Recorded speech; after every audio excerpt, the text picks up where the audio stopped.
So a little bit about me, and I'll just keep trying to watch the chat here if there are any questions or concerns. If I talk too quickly, please let me know. But I am a senior lecturer in the Department of Sociology at Lancaster University, and I'm in the Media and Cultural Studies teaching team. My research focuses on journalism, particularly in the US, where I look at issues of power and ideology.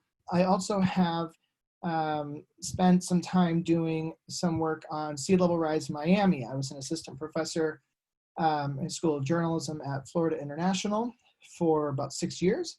And there we were experiencing a lot of issues of social inequalities, racial tensions, economic genocide related to threats of sea level rise. And so I'm going to share kind of the projects that we did just as a first presentation to help shape an idea of where we might go at some point collectively, based upon kind of the work that we did in the past and the work that I did with Julia Pinto from Penn State, who will be with us. So these are kind of the areas that I focus on, and many educators have these multiple perspectives, and even as a journalist, when I worked for a lot of local and regional, mostly newspapers in the United States for about too many years, about 15 years, I had different dimensions too. At the same time, I was reporting for the Chicago Tribune or Washington Post or the Milwaukee Journal Sentinel or something else. I also was teaching high schools, and a lot of them were pre-college programs. A lot of them were to underserved communities and really engaging people in journalism. And so on one side is my engagement and my teaching. And I'm only telling you all this to give you an idea of where I'm coming from for how we can all work together, is that teaching and engagement go together. And one struggle that I'm just having, if I may be personal for a second, is we don't have a journalism program at Lancaster, which is fine. But I've really struggled to try and have that same sort of immersive experience with my students, and I'm hoping to return to that at some point. Maybe that's something we can come together and find some students and some programs across the country that can come together and work on particular issues so that the teaching really is more engagement with students and with the public. My research focuses on power and control. So I don't necessarily like this analogy I'm going to use here, but my perspective on things is a bit schizophrenic in terms of journalism as being a force for, in a Western sense of democracy, and also, in the practices that go into that, but then also the oppressive functions and purposes of media. And so some of that's, maybe in a normative sense be pro-journalism, it must do better. And then another side of me is, well, journalism is a white institution that is about repression and oppression, and all of these cultural studies, critical theory perspectives, right? And so there's some tension there, right? So especially when we're talking about climate change, journalism wants to boost car sales, right? Because the new car models are really cool. And on the other page, you'll see them talking about carbon emissions and issues. And there's that tension that's always there between what journalism wants for society and what society wants for itself, the desires of consumption and whatnot. And so that's kind of where my tension is and comes together within issues of global warming. I like to use the term global warming versus climate change. I do that for a political reason. Climate change became a much more comfortable term, but the climate's always changing, so it's actually an inaccurate term. As you see today, the climate's one thing, tomorrow the climate might be the same, but then the next day it's different, right? We have seasons, the climate's always changing and it always has, but the earth hasn't warmed. We all know this sort of stuff, but we all also move along with the political rhetoric of the time, and now we're in this global emergency or climate emergency, and it's moving us further and further and further away from understanding what the actual issue is. We're not in an emergency, we're in a moment of global warming, right? And that may be a global warming emergency, I'll sign up to that term, but that's kind of where my look on these things with climate change comes from.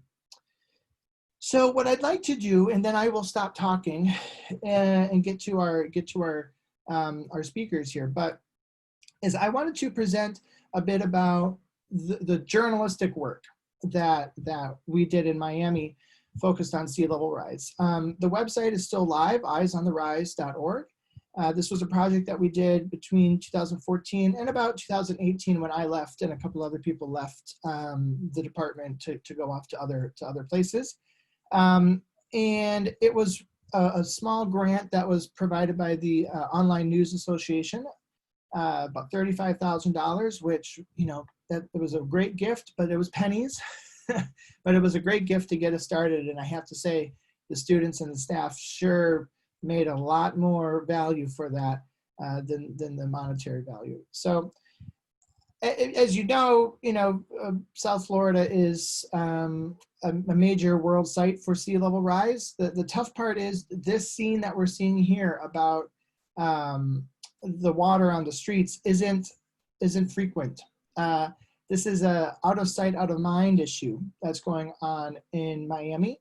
There's porous limestone that Miami is built upon, and the water is first coming up through that porous limestone, getting into the infrastructure, affecting both the aquifers for fresh water and eating away and corroding footings for buildings and a lot of our underground systems.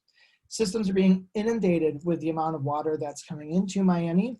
And you see it most of the time in what they call sunny day flooding, which is what it sounds like, a sunny day where there's water bubbling up from sewer systems, for instance. And so even people getting onto a bus, for instance, are walking through this murky water. And it's become so normalized, a lot of people don't even ask where it's coming from anymore, but it's a sign of a much larger issue. This is an image that was taken from a documentary, which is that Juliet Pinto did with Kate McMillan at FIU. It aired on public television in Miami, South Florida's Rising Seas, and this was in 2014. And as a journalist, I really have never liked to make such grandiose conversations about the effects of journalism, but I will say this documentary changed the way that South Florida talked about sea level rise. It woke up a lot of public officials to the idea that they have to address this. And now we're seeing 6 years later, there's questions about whether they've addressed these issues. But what we tried to do in that time period is push them and talk about vulnerable populations and talk about what some of the issues are, and do so in ways that provided students with critical thinking and critical theory related to environment, data, the environmental science component of things, social inequalities, right? But also practical tools. So this is the website on here. And let's see if I can be a master at sharing my screen, which is always the problem, isn't it? Let's go to this one. Yeah, so one of the key things for this was was using Google Earth data and LiDAR data to visualize what sea level rise would look like at 6 feet of rise. So, and you could do it by putting in your address, right? So I don't even remember my address, but you could put in your address. And so let's say this is where I lived in Pembroke Pines here, Miramar area, which is there's about 30 minutes north of downtown Miami. And this is running off of university servers, so sometimes it's a little bit slow to work. But as you use your scrubber, to move over to 6 feet of rise, you can see if no solutions are put in, such as pumps or, well, basically pumps at this point, there isn't any other way to stop this. This is what it could look like at 6 feet of rise, which we're seeing well before 2100. So if I were to pull back here a little bit, this would be downtown Miami, if you can see where I'm hovering here. And this is really one of the more shocking areas, because people think that the beach is going to be the place that goes, but they forget that the beach is a barrier island, right? So they think that that's, you know, but look at that. That's really scary for multi-million-dollar owners down here who are watching their property get beat up. But it's the beach that's going to remain, because the beach is doing its job, right? When you get into other areas, such as Little Haiti and Wynwood, a lot of these are African American communities or darker skinned Hispanic communities or Latino communities. And what you see is land grabs happening here, because people still think that somehow they're going to be able to turn these into islands. Okay, and so what we were up against was telling stories about something that people can't see, right? They only see it on high-rise days of the year, right? It's something that is no longer very political, in the sense of, well, yes, we all know sea level rise is happening. We're not going to talk about how or why anymore, in terms of if it's a man-made, quote unquote, or human influenced issue. That no longer in Miami is really talked about or contested. What is contested are the solutions. And for many, the solution is to buy up this land and build upon that for the wealthy, right? Which means a forced migration of individuals. But that even in of itself is quite silly, because this is just 6 feet of rise, right? And how do you get in and out of these spaces? And what happens to the infrastructure below there? So we're dealing with futures, right? We're guessing, we're predicting about what the future might be. And so it was a very complicated narrative to get across for mainly undergraduates, not because of their intellectual capacity, but because of the difficulties of citizens and the publics to want to talk about this. What can you do, right? So from one perspective, there are no solutions to Miami. The only solution is to leave. The trillions of dollars that it would cost to do desalination for fresh water, for instance, nobody's talking about that.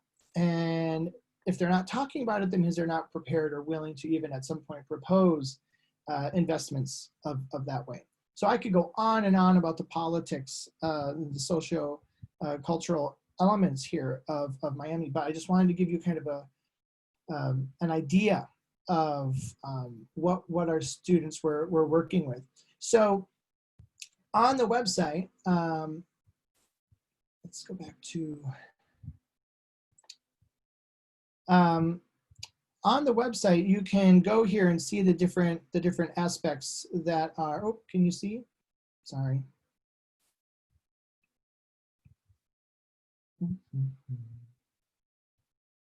There.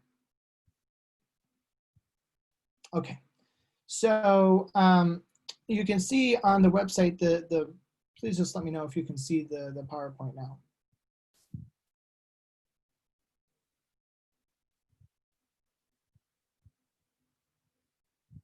Yep, great, sorry. Okay, thank you.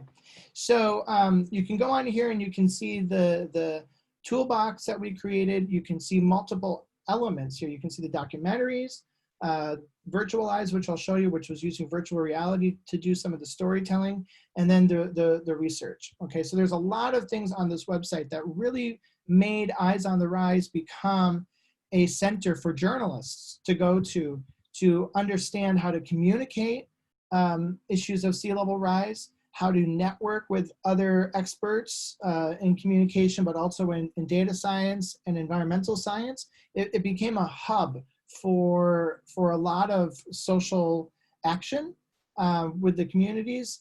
but again, this was in a journalism program, so we were interested in influencing how journalists talked about this, giving them tips on where to go, people to talk to, and providing them with some research on if the work that they were doing was effective or not. So, so that's that. Okay, so as you see here, students would actually go out into the communities and they would talk with journalists. So this is on one of the higher, the days of high rise. And they would go out and talk to local media, but these students, you know, got on the Today Show, they got in the Washington Post. We really hustled to get the students to be not just experts on you know, the basics of science, but the way to lure in journalists to tell stories that audiences would want to listen to, of youth becoming involved in the issues of the day. So as you can see here, we have students testing water that was coming out of the sewers down in Miami Beach. And what one of the students is holding there is a Koki sensor that high school students built. So this was a collaboration between university students and high school students. And the high school students built these sensors. And what the sensors did was they chirped. So Koki is a frog, okay? And they made little chirping sounds based upon the salinity of the water.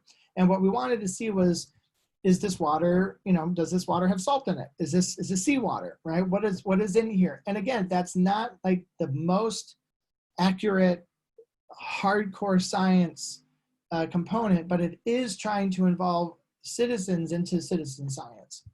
And I'll show you in a minute that they've done some other great things with some of the data that they gathered from water. So Virtualize is a part of Eyes on the Rise. One of the things I'm just going to divulge is when you have a group of people who work together, sometimes the group wants to go into different directions, right? And that's part of the interpersonal and you know, organizational communication that I think Rob Lamb from LEC will be talking to us about. How do you work within organizations and across organizations in some sort of consortium so that if people want to go in different directions or want to come in and influence in different ways, how do you deal with that? And this project wasn't any different. This was one that some of us went off to do something related to using virtual reality. So let me show you this quickly.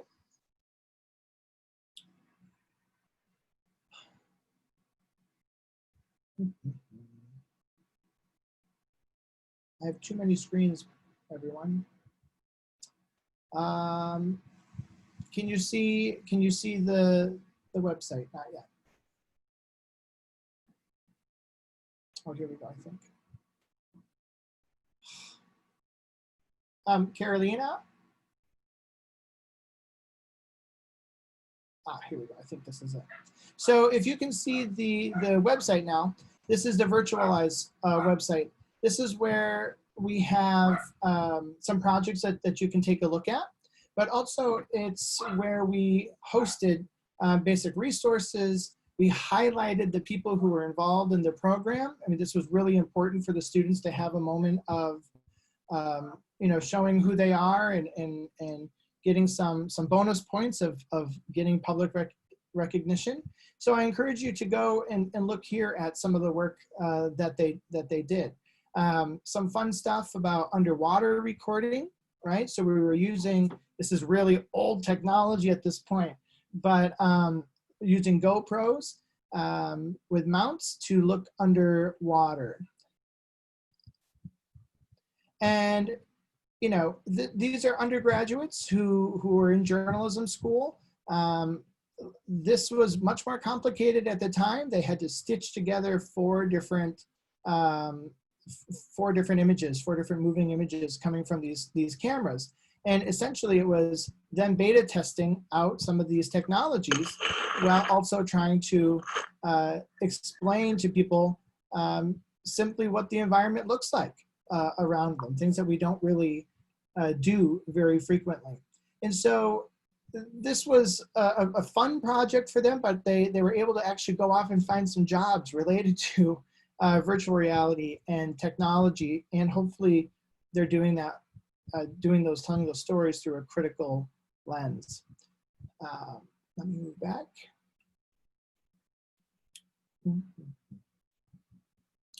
So you now should be able to see the screen again. This is an image from a theater production that we did. So we worked with theater arts, poets, writers, dancers, musicians to put together an hour-and-a-half presentation that we presented at 2 different university campuses for the public. And here on this case, you can see how we integrated virtual reality. This was students who went in, did 360 by 180 video of mangroves, things that people see from the outside, but very rarely get to go into, and probably shouldn't go into to keep them protected.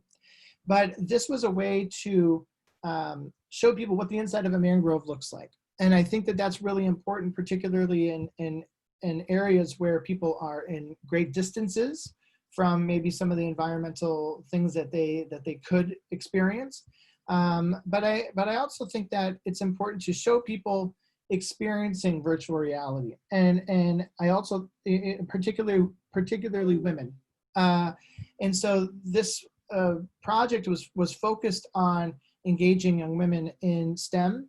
And I think it was more fascinating watching the audience, watching the participant, watching virtual reality than actually the participants themselves being inside it, if that makes sense. Watching how a person responds and interacts and moves around to surprises or to the beauty, I think is quite interesting. There was also some data curation and also artifact curation. So some museum studies components where we worked with a library to collect the research that was being done by faculty at Florida International specifically about sea level rise. This is something we could do. We could find a way to engage students in getting the metadata, putting this into the softwares, and then telling narratives about what the research tells us. So on the left-hand side, you can see that there's talking about rising waters on Indian reservations, a narrative that is never discussed of a population that's very rarely discussed in Miami. And so that's a way of using your research and our research to put it together, right? And to help people build a narrative surrounding it so that our papers don't just operate individually and doing great things as they do that, but that they can come together to tell a greater story. This I'd like to show a video, and hopefully I will be able to do that in a second. Let me share this. This was using water data to make music. And it's one of my favorite projects because the students just loved it. So let me start this here. This is on the website too. Let me know if you can't hear this. So what we're doing with the mobile virtual reality lab is we're collecting water samples using traceable water sensor pens, and we're converting that data into digital tones. With the water sensor pens, we're able to tell the water's turbidity and conductivity. And this essentially will be indicators as to whether it may have negative effects to aquatic life or whether or not water is safe for recreational use. So even testing these water samples, they can tell us whether or not certain wells have salt in them. And salt intrusion happens when there is sea level rise. It turns data that's something that could be very bland and not interesting to just a random person into something that is creative and hands-on. And more importantly, we use software and apps that are easy to download so anybody can make it themselves. For this beat that you're about to hear, I used Launchpad. I downloaded it on my iPhone. It was very simple, and I classified everything under a beat. So for this particular song, it was a hip hop song, which is a category on the app. So for conductivity, I used US measurement on our data, which is for 500 to 1200 range. And that was a bass beat. For PPM and PPT, which is turbidity in the Okay, so fascinating, fascinating. But we're already behind, and we're going to catch up on that. But it is important to see and hear the voices, I think, of the students who are involved in the work that we do. So let me just move on so that I can move to Rob, who's politely standing by. Okay, and this is just a slide that shows some of the research that we did. Hopefully you can see that now. Yep, so this is just a collection of papers where students either contributed to something that was directly related to the topic, or that they moved off onto doing something else, but they did it because we came together as a group and they found it inspirational to continue to look at scholarship. So the question is, is this a model that's something that we could reproduce? Is this something that's interesting to us collectively? It doesn't have to be, but I think that that's one thing that I'm asking, and I'm wondering then if we could we could use a UK underwater sort of organization to do data science, environmental science, science communication, connect with policy, that is focused on interdisciplinary education and engagement, that can be a resource for journalists and scholars to gather and disseminate scholarship, where we can enhance community art and involvement through information, focusing maybe on sustainability and resiliency during the synergistic effects of global warming and other issues that we're looking at. And then, of course, social change. I think, coming from a critical cultural perspective, that's the most important thing. Focusing on issues of digital fluency versus literacy, which we can talk about at some point. And then focusing on the vulnerabilities. There are people who have to be suffering more than others because of this environmental change and the ways we are or are not reacting to it. And I would like to see some more discussion on those inequalities. And then, of course, the science solutions. At the core of this has to be data. That has to be a way to collect, interpret, understand, visualize, and the work would be, and I think has to be, science-driven and research-driven, but it also needs to be public-facing.